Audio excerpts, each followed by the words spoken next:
voitures qui vont pénétrer à l'intérieur de ce périmètre vont être bien sûr contrôlées, mais pas seulement lors du passage, elles vont aussi être contrôlées à l'intérieur de ce périmètre.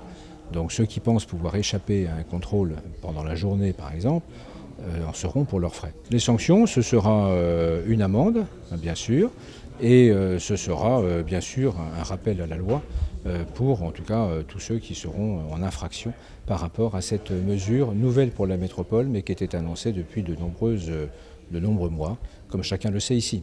Des mesures ont été prises déjà de réduction de la vitesse sur ce qu'on appelle le périphérique de Lille.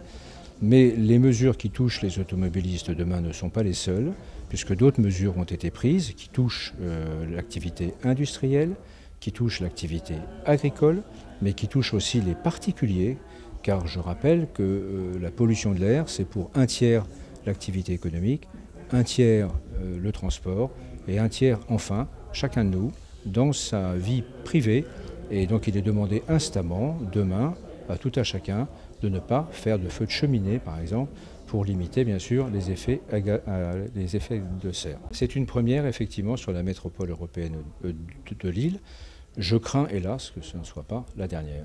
La qualité de l'air, c'est un sujet qui s'est invité dans l'actualité de la métropole, du Nord, du Pas-de-Calais et très souvent, malheureusement, sur les Hauts-de-France en général.